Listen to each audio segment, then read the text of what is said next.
24 dekabr kech biz yo'lga chiqamiz. Kech o'tgandan keyin buni vaqtini, soatini darsda oxirida belgilab olamiz va aytamiz. Haqiqatda boshqa guruhlarimizni mana shunday Umar ibn Xattob masjidi, ya'ni Muhammadiy eski ismi, shu masjidda to'plab turib, mana shu joyda barchamiz ketyapmiz. Ya'ni boshqa guruhlar ham xuddi shunday bo'lgan. Sizlar bilan ham maslahatlashib, mumkin bo'lsa hammamiz birgalikda ketganimiz yaxshi. Nima sababdan deganda Alloh taolo An'am surasining 141-oyatida aytadi: La astagfirullah, la tusrifu, innahu la yuhibbul musrifun. Isrof qilmanglar. Haqiqatda Alloh taolo isrof qiluvchilarni sevmaydi. Haqiqatda bu joydan 50 yo 60 odam boradigan bo'lsa, qancha mashina ovora bo'ladi-da. Qayerda qolib ketdilaringiz, kelyapsizlarmi, nima bo'ldi deb yo'l, qish, sovuq, har xil holat. Lekin siz bilan biz barchamiz birgalikda bir mashinada 3-4 ta musiqaga gaplashib boradigan bo'lsak, bu qulay bo'ladi. Va biz avvalo O'sh aeroportiga boramiz. O'sh aeroportiga borganda hammamiz birgalikda tushib, o'sha joyda biz misol vizalarni sizlarga beramiz, bejinglarni beramiz. Bejing bu har bir resurslarimiz bo'ladi va bizning telefon nomerlar bo'ladi va Makkada, Madinada xizmat qilganlarning telefon nomeri bo'ladi. Agar mabodo adashib qoladigan bo'lsak, o'sha nomerga telefon qilsa, biz topib sizlarni, ya'ni mehmonxonaga olib borish maqsadida bejinglar beramiz. Va borganimizda o'sha aeroportida bagajlarimizni topshiramiz. Bagajlarimizni mana shu yerdan topshirgandan keyin bizga pasadishni deb qo'yadi, ikkita bilet beradi. Ikkita bilet beradi. O'sha ikkita biletni olib turib, bittasi O'shdan Kuvaytgacha, ikkinchisi Kuvaytdan O'shgacha. O'sha biletlarimizni ehtiyot qilamiz, maylimi? O'sha biletlarni olgandan keyin biz yana pasportni kontroldan o'tamiz. Pasportni kontrol, pasportimizni berganimizda har birimiz qaraylik, pechat bossin. Haligi berganimizda bir qator qarab olaylik. Pechat bosilmaydigan bo'lsa, qaytib kelganimizda muammo bo'lib qoladi. Ya'ni siz qanday o'tib ketdingiz, nima bo'ldi deb turib, to'g'ri kelmay qoladi. Shu sababdan pasportlarimizni berganimizda bir qator tekshirib olaylik, pechat bosildimi, yo'qmi. To'g'ri, tushunarli. Undan keyin zal ajdanaga o'tiradi. Zal ajdanaga o'tganimizdan keyin bu joyda barchamiz birgalikda o'tirib samolyotga chiqinglar deganda pasportimizni o'sha O'sh Kuvayt degan pasportni biletimizni ko'rsatamiz va o'sha joydan samolyotga chiqamiz. Samolyotga chiqqanimizda samolyotda har birimizni o'tiradigan stolimizni nomeri bo'ladi. O'sha nomerga qarab turib o'tiramiz. Chiqqanimizda ham haligi kuyatsalar, nimalarni belgilab beradi. Shu nomerda siz joyingiz. Kuvaytga mana shu joy Kuvayt aeroporti. Kuvayt aeroportiga borganimizda ham bir qator bizni pasportni kontroldan o'tkazadi.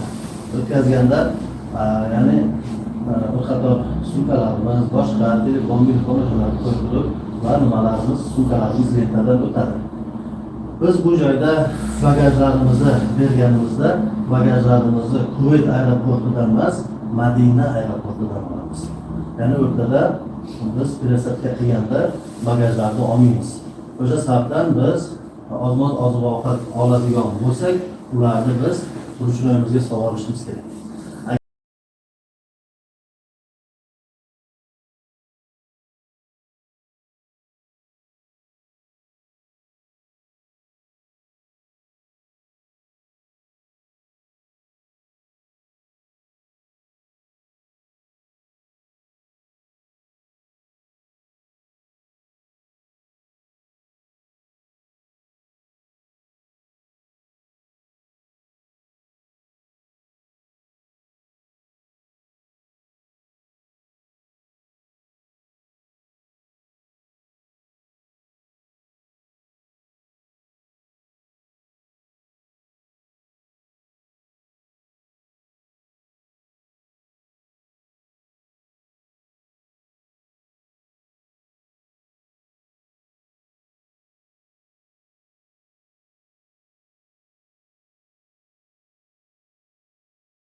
Xudo xolasa biz Madinaga borganimizda hozirgi programmamiz Madina shahriga borib turib, bizni Madina shahrida avvalo nima bo'ladi?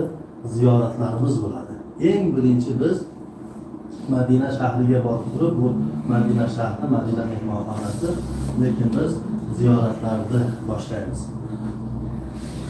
Ziyoratga avtobuslarda boriladi. O'sha eng birinchi boradigan, ya'ni ziyorat qiladigan tarixiy joy bu Masjidul Qubo deydi. Qubo masjidi deydi. Qubo masjidi bu Qubo qishlog'ida joylashgan. Ya'ni Madina shahrini Qubo qishlog'ida joylashgan masjid. Bu Qubo masjidi islom tarixida eng birinchi qurilgan masjid. Qubo masjidi taqvo masjidi deb Qur'onda keladi. Eng birinchi taqvoning ustiga qurilgan masjid bu Qubo masjidi. Mehmonxonadan ham tahorat olib, kim tahorat olib Qubo masjidiga borib 2 rakat namoz o'qiydigan bo'lsa, qabul bo'lgan umrani savobini Alloh taolo beradi. Qubo masjidini yoniga borganimizda namozni o'qib, namoz o'qiganimizdan keyin tarixini yana batafsil o'zini joyida o'sha masjidni yonida Xudo xolasa mana shunday holatlar sizlarga ham tarixlarini aytib beramiz. Payg'ambarimiz Muhammad sallallohu alayhi vasallam, sahobalar mana shu Uhud tog'i, ya'ni Uhud tog'ida Uhud jangi bo'lgan. Shu Uhud tog'iga ham boramiz. O'rna shu turgan bu Jabalul Rumar deb qo'yadi. Jabalul Rumar kamonchilarni tepaligi deb aytadi. Payg'ambarimiz sallallohu alayhi vasallam bir qancha sahobalarni uni ko'rib turgan Jabalul Rumar, o'sha kamonchilar tepaligiga qo'ygan, o'sha joydan jilmaylar degan, ya'ni o'sha haqidagi ham hadlarni aytib Uhud tog'ida bo'lgan voqealarni. Bundan keyin biz o'sha tarixiy joylarni, xurmo bog'larini ham ko'rsatiladi va Madinada yana vaqti belgilanib Ravzaga kirishlik bor. Payg'ambarimiz sollallohu alayhi vasallamdan hadis bor. Uyim bilan minbarimni o'rtasi jannat bog'chalaridan bir bog'cha, ravzalardan bir ravza degan. Ravza degan so'zning ma'nosi jannat bog'chasi deganni bildiradi. Ya'ni dunyodagi jannat bog'chasi, ya'ni jannatga olib boradigan yo'l. Kim o'sha joyda namoz o'qisa jannatga boradi degan ma'no. Yana tarixlarda aytiladiki, rivoyatlarda erta qiyomat kunida o'sha joy jannatga qaytariladi deb ham keladi. Ayollarga o'z vaqt beriladi. O'sha vaqtda biz ayollarni olib kelamiz. Ya'ni tasrih deb qo'yadi, ruxsat bilan har birlarimizga biz ruxsatnoma olamiz. Ruxsatnoma olib turib, ayollar bir vaqtda o'sha vaqtni aytamiz. Erkaklarimizga ham o'z vaqti aytiladi. O'sha vaqtda erkaklarni ham ravzaga olib kiramiz. Xudo xolasa ravzaga kirganimizdan keyin yana o'zini vaqti bilan xurmo bog'ida ziyofatimiz bor. Bizda Qiziqqa Zamzam firmamiz tomonidan xurmo bog'ida ham mana shunday ziyofatlarimiz bor. Bu ziyofatda biz xurmolarni tarixlari bo'yicha aytib beramiz. Va o'sha xurmo bog'iga borish davomida Qur'on bosmaxonasiga ham boramiz. Xohlaganlar Qur'on bosmaxonasining yonida do'kon bor, Qur'on sotib ham bo'ladi. Qur'on sotib olib turib, Madinada ham, Makkada ham masjidga borib turib qo'yib qo'ysa bo'ladi. Va Nabaviy masjidiga kelib, Nabaviy masjidi, ya'ni arablar tilida Nabaviy masjidi deydi. Bu payg'ambar masjidi deb aytiladi. Va payg'ambarimiz sollallohu alayhi vasallamni qabri ham shu Nabaviy masjidining yon tomonida payg'ambarimiz sollallohu alayhi vasallamni uyiga dafn qilingan Rasulullohning o'zi. Ya'ni bu Nabaviy masjidida payg'ambarimiz sollallohu alayhi vasallam, Abu Bakr Siddiq, Umar roziyallohu anhularning qabrlari bor. Va biz o'sha, ya'ni masjidning yon tomonida o'sha joyda borib Nabaviy masjidiga borganimizda ham nima qilamiz? Sizlarga har bir yo'l-yo'riqlarni aytamiz. Va mana shu ziyoratlar, tarixiy joylar bitgandan keyin biz ihromga kiramiz. hammamiz erkaklarimiz mana shunday ehromlarni kiyadi, ayollarimizni o'zlarini kiyimlari ehrom bo'lib hisoblanadi va biz Madina mehmonxonasidan chiqib Zulhulayfa degan joyga boramiz. Zulhulayfa bu masjidning ismi, shu masjidga boramiz. Shu masjidga borganimizdan keyin 2 rakatdan namoz o'qiymiz. Bu masjid Zulhulayfa masjidi bu chegara bo'lib hisoblanadi. Shu chegaragacha, ya'ni biz borib shu chegaragacha ihromsiz bosiladi, lekin ihromsiz borib shu chegaradan ihromsiz o'tib ketadigan bo'lsa bir qo'y so'yish vojib bo'ladi. Shu sababdan biz ihrom kiyamiz. Ihrom bilan o'tishlik kerak. Keyin umra qilish uchun yoki hoj qilish uchun borsa, o'sha chegaradan ihromsiz o'tib qoladigan bo'lsa, o'tib ketadigan bo'lsa, bittadan qo'y so'yishlik vojib bo'lib qoladi. Shu sababdan biz alhamdulillah mana hojilarimiz, umrachilarimiz bilan ihromlar bilan mana shu Zulhulayfa masjidi, shu masjidda 2 rakatdan namoz o'qiymiz. 2 rakatdan namoz o'qigandan keyin hammamiz, ya'ni labbayklarni aytishdan maqsad labbayk, mani chaqiringga man labbay deb keldim, man ibodatga tayyorman, man umra ibodatini mukammal, go'zal bajarishga tayyorman deb turib Alloh taologa biz ibodatga tayyor bo'lganligimizni bildirib, shu bilan Madinadan Makkagacha labbaykani qayta aytib va Makka shahriga boramiz. Makka shahriga borganimizda eng birinchi mehmonxonaga borib tushamiz. Mehmonxonaga tushganimizda bagajlarimizni, ruchnoylarimizni, hamma sumkalarimizni o'zimiz mehmonxonaga avtobusdan olib tushishimiz kerak. Olib tushganimizdan keyin bagajlarimizni biz o'zimiz ko'rsatamiz. Mana shu joyga joylashtiringlar deymiz. O'sha mehmonxonani bir qismiga joylashtirib qo'yamiz. Joylashtirib qo'ygandan keyin sizlarni hammalaringizni o'sha mehmonxonani oshxonasi bor. Mehmonxonamizni oti Abrozul Kisva, Makkadagi mehmonxonani oti, ya'ni Kisva deb eslab qolsalardan bo'ladi. Mana shu mehmonxona bo'ladi. Bu mehmonxonada ichida juda katta mehmonxona, namozxonasi bor. O'sha ayollar, bo'lak erkaklarga alohida namozxona bor va bu mehmonxonada oshxonasi bor. O'sha oshxonadan kirib ovqatlanamiz. Oshxonaga kirganimizda oshxonada podnoslar bo'ladi.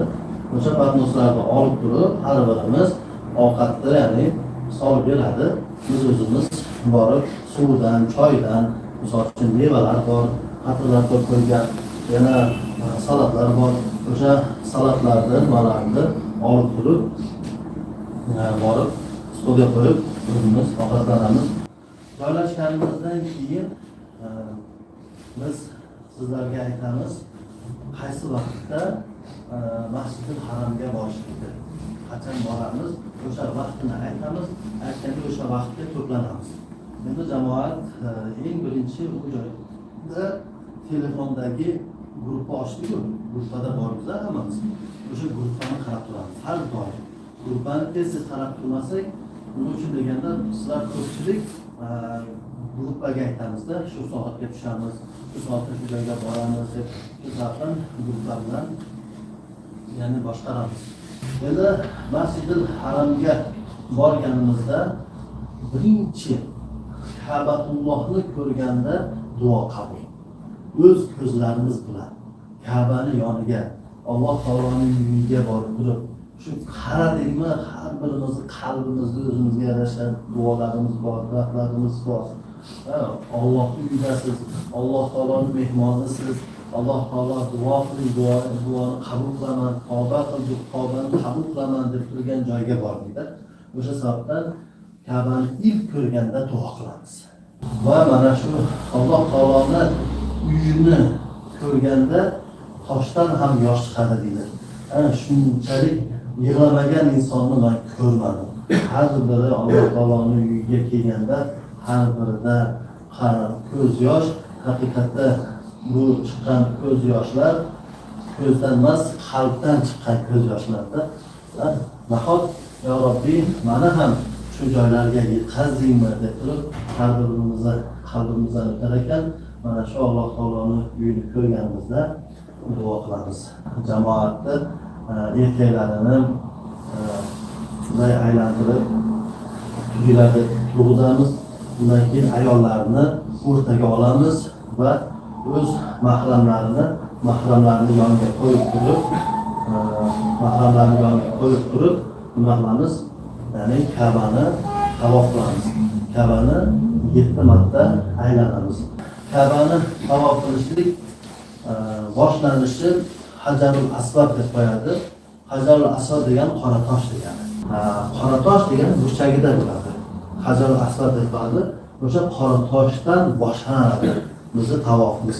O'sha qora toshni oldiga borganda qora toshga Bismillah Allohu akbar deb salomlashamiz. Qora tosh bilan Bismillah Allohu akbar deb turib, undan keyin har bir aylanishda olimlar ko'rsatib bergan duolar bor. O'sha duolarni aytib aylanamiz, biz aytamiz, sizlar qaytalasizlar. Tavof o'tgandan keyin 2 rakatdan tavof namozi o'qiladi. Va undan keyin turib Zamzam suvlaridan ichamiz. Payg'ambarimiz sollallohu alayhi vasallam aytgan, Zamzamni nima niyatda ichsangiz, o'sha niyatlaringizga yetasizlar degan. Kim qorni to'ysin desa, qorni to'yadi degan. Kim shifo niyatida ichsa, shifo bo'ladi deganda. Zamzam suvini ichgandan keyin mana hozir duo qilib yuroldik. Mana shu joy Safo Marva degan joy. Mana shu Safo Marvada duo qilamiz. Ya'ni Safoda duo qilamiz. Safo degani tepalik, Safo tog'i, Marva tog'i deb qaraladi. Ya'ni Safo tepaligi, Marva tepaligi. Ikkovi Safo Marvada siz bilan biz 7 marta yuramiz. Qayerdan boshlanar ekan? Safodan boshlanar ekan, Marvaga boramiz. Marvada yana Safoga kelamiz. Safodan Marvaga bir borganimiz 1, qaytganimiz 2, borganimiz 3, qaytganimiz 4, borganimiz 5, qaytganimiz 6, borganimiz 7. Marvada tugaydi. Marva tepaligida bizni sayimiz tugaydi. Ya'ni Safo Marvada yurishlik bu umra ibodatini, ya'ni Ka'ba tavof qilishlik farz bo'lsa, ihromga niyat qilib kirishligimiz farz bo'lsa, Safo Marvada yurishlik bu vojib amal. Jamoatimiz Safo Marvada 7 marta yurganimizdan keyin 2 rakat shukr namozi o'qiymiz. Shukr namozini, ya'ni ibodatimizni qildik, O'ziga shukrlar bo'lsin ya Robbi deb, undan keyin soch oldiramiz jamoatimiz. Ya'ni erkaklarimiz sochlarini to'liq oldirganlari yaxshi, xudo xolasa. Sochimizni to'liq oldiramiz erkaklarimiz, oldirganimizdan keyin borib o'z mahramlarimiz, ayollarimizni borib sochini olib qo'yamiz.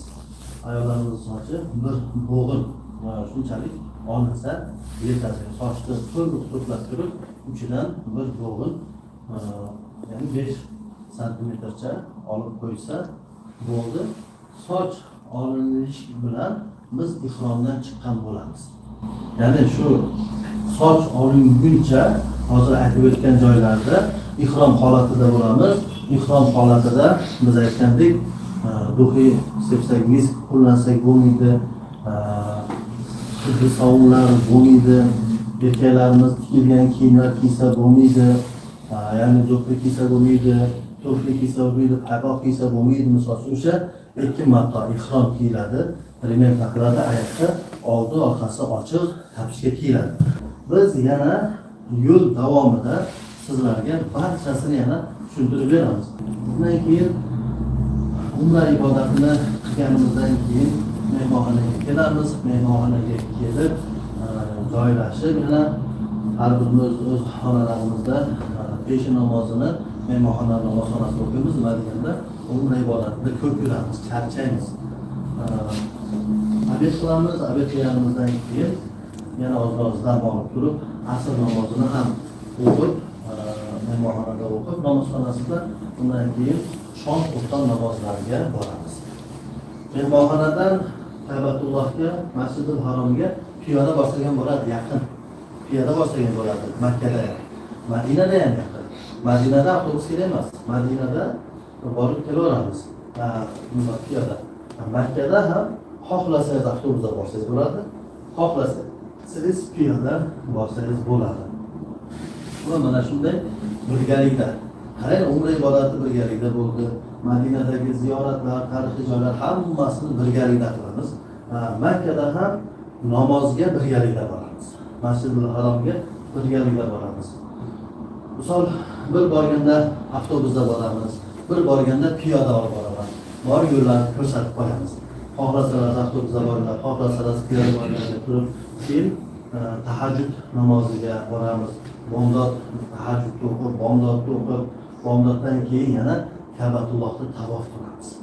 Tavof degan bu Ka'bani 7 marta aylanib, 2 rakat tavof namozi o'qib, duolarni qilib kelishlik tavof bo'ladi. Umra degani, umraga biz misol uchun o'zimiz umramizni qilib bo'lganimizdan keyin, umra ibodat qilgandan keyin yana umra qilaman desak, uni biz sizlarga yana tushuntirib beramiz. Ya'ni Makkada Alloh taoloning uyini ziyorat qilgandan ulug' ibodat bor.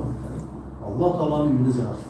Kimki Alloh taoloning uyini 7 marta aylanib bir tavof qiladigan bo'lsa, chin ixlos bilan onadan tug'ilganday Alloh taolo gunohlarni kechiradi. O'shunchalik savob darajatlar bor. Va 100 ming savob beriladi har bir amalga Makkada. Ya'ni qayerda? Masjidul Haromda 2 rakat namoz o'qiydigan bo'lsangiz, ya'ni 1 rakat namozga 100 ming rakat savob bor. 2 rakat namoz o'qisangiz 200 ming namoz savobi. Bir marta subhanalloh desangiz 100 ming marotaba subhanalloh degan savob. Bir marta alhamdulillah desangiz 100 ming marotaba. Misol uchun Bismillahirrohmanirrohim deb har bir harfiga 100 ming savob darajat bor.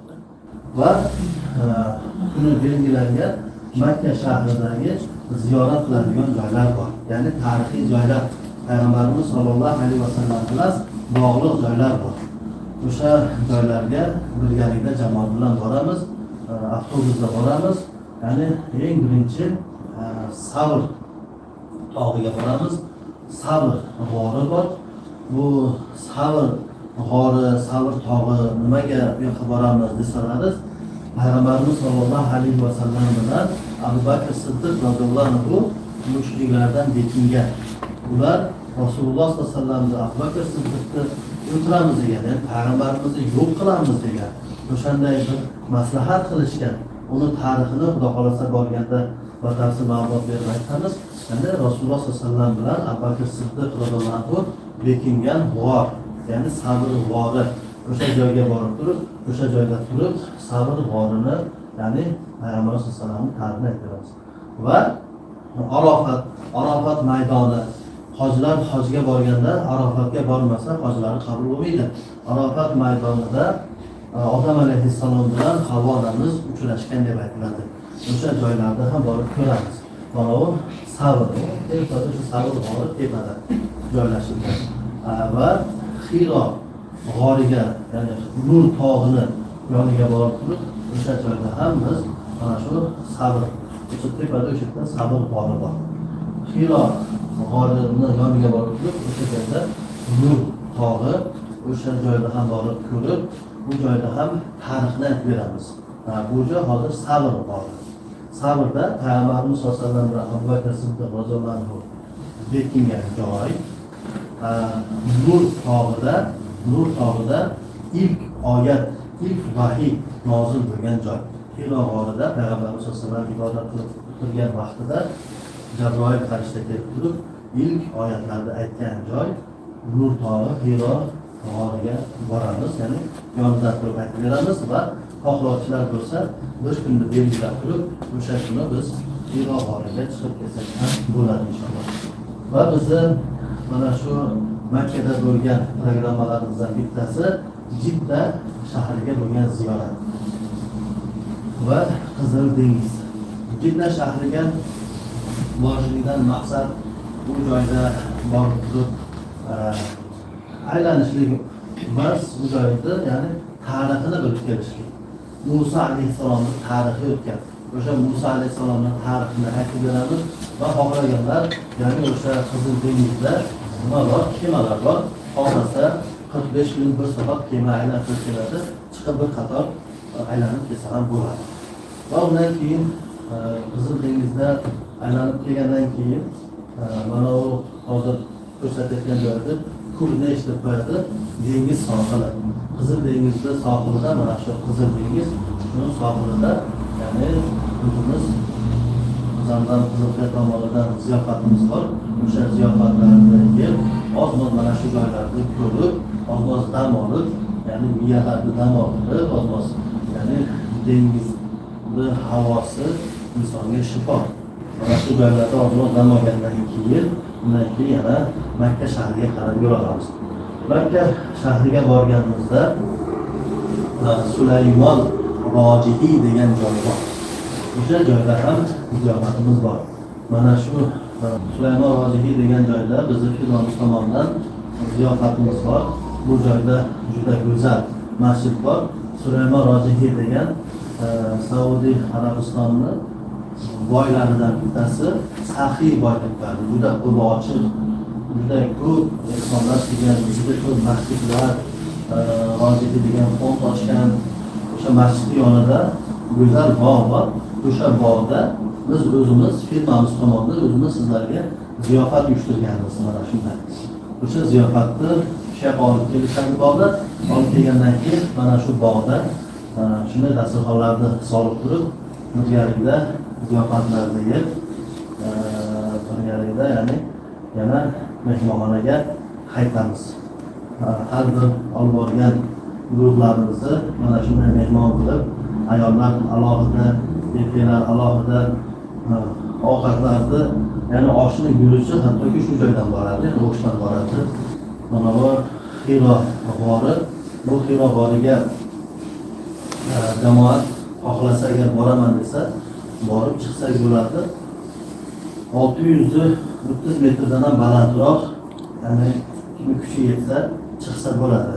Ya'ni Payg'ambarimiz sollallohu alayhi vasallamga ilk vahiy nozil bo'lgan joy, Jabroil farishta kelib Payg'ambarimiz sollallohu alayhi vasallamga Alaq surasini 5 oyatini o'qib bergan va Payg'ambarimiz sollallohu alayhi vasallamga vahiy, ilk vahiy mana shu joyda tushgan.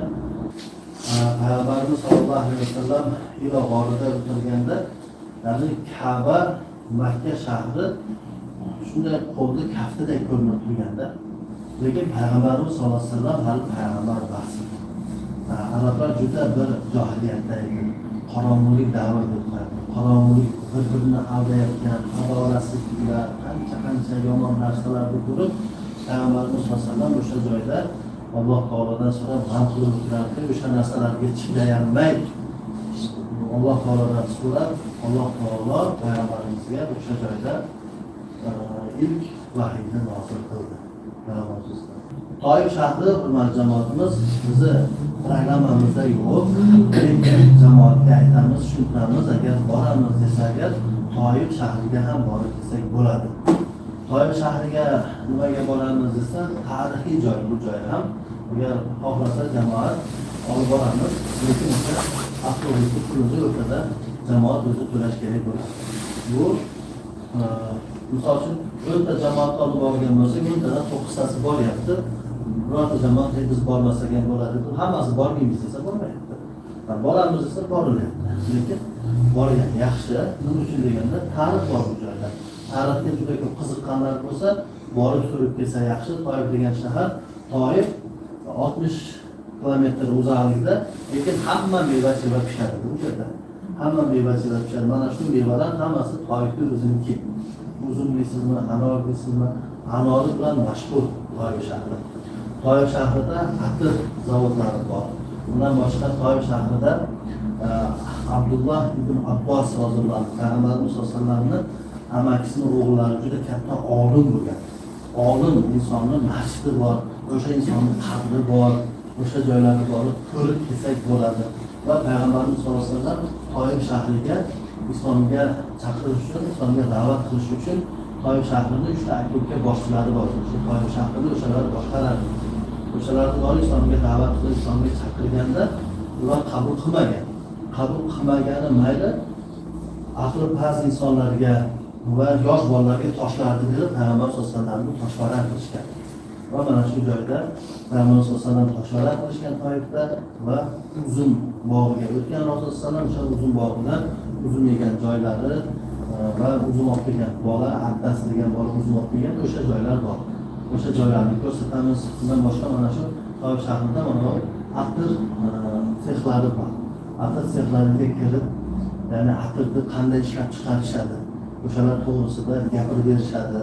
O'shalarni jamoatimizga borib o'sha joyda ko'rsatib, undan keyin xohlaganlar atir oladi, xohlamasa o'sha joylarni bir qator ko'rib, ya'ni Toyib shahrini har xil gullar bor, ya'ni gullardan atir, ya'ni gullarni yog'idan atir chiqarishadi, ya'ni mislar chiqaradi. O'shalar to'g'risida. Undan keyin biz nimaga kelamiz?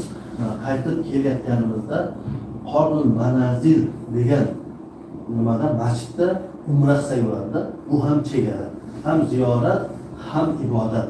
O'sha Toyibdan kelyapti, yana nima qilsak bo'ladi? Umra ibodatni qilsak bo'ladi, uni tushuntirib beramiz. Va o'sha Makka shahrida 5-6 kundan keyin yana umra qilaylik desalar, Oysha onamizning masjidi bor. Oysha onamiz Makkaga kelganda o'sha joydan ihromga kirib, niyat qilib, umraga niyat qilgan. Biz ham agar yana umra qilamiz desak, ikkinchi umrani yoki uchinchi umrani qiladigan bo'lsak, Makka shahrida Oysha onamizning masjidiga kelib turib, umra ibodatini qilsak bo'ladi. Toyibdan kelyapmiz umra qilsak bo'ladi. Ya'ni Toyibga borganda so'zsiz biz Toyibdan qaytayotganda har birimiz umra ibodatini qilishimiz kerak. Nima uchun deganda biz Makkadan chiqib ketib, chegaradan chiqib ketgan bo'lamiz. Qaytganda, qaytib kelganda biz ihrom bilan kirishimiz shart bo'ladi. Toyibda ham ibodat bor ekan. Lekin biz boshqa kunlarda yana umra qilaylik desak, uni men tushuntiraman jamoatga. Hozir mana bu yerda biz hamma narsani tushuntirganimizdan tushunib qolgan joylarimiz bor, tushunmagan joylarimiz bor, lekin sizlarga bu hammasi ma'lumot bo'ladi. Hozir ma'lumot olgandan keyin, borgandan keyin yana o'z joy-joyida tushuntirsak, yana yengil bo'ladi sizlarga. Darsda shular aytildi, shularni so'rovdik deb turib, yana yengillik bo'ladi. O'sha Oysha onamizdan yana o'sha masjiddan borib turib, Oysha onamiz kim? Payg'ambarimiz sollallohu alayhi vasallamning ayoli Oysha onamiz. Shu masjidga borib turib, shu masjiddan niyat qilib, ihromga kirib, nimaga kelsak bo'ladi. Yana umra ibodatini qilsak bo'ladi. Mana bunday jamoatimiz yana biz sizlarga ham bir hadiya holatida tuyalarga olib boramiz. Ya'ni tuya sutdan insanlarimiz bo'ladi.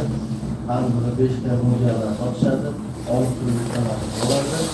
Va minaman degan insonlar tuya insa bo'ladi. Misol endi bu ya'ni jamoatimizga o'sha joyda ya'ni eng nimasi tarixda eng kuchli bo'lgan tuya. Ya'ni tuyalarni ko'rish ham tuya to'g'risida hattoki Alloh taolo Qur'onda aytadi: "Sizlar tuyalarni yaratdi, tuyani yaratilishiga nazar solmaysizlarmi?" deganda, tuyani men qanday yaratganman deb. Tuyani Alloh taolo juda mukammal deb yaratgan. Tuya o'zi bir mo'jiza. Har bir yaratilgan narsada o'zi bir mo'jiza bor. Har bir yaratilgan narsadan biz bir darslik olsak bo'ladi. Mana shunday bizda darsimiz umra ibodati bo'yicha sizlarga aytgan narsalarimiz mana shular. Inshaalloh taolasi mana shu bayramlarda bahorasi borib kelamiz inshaalloh.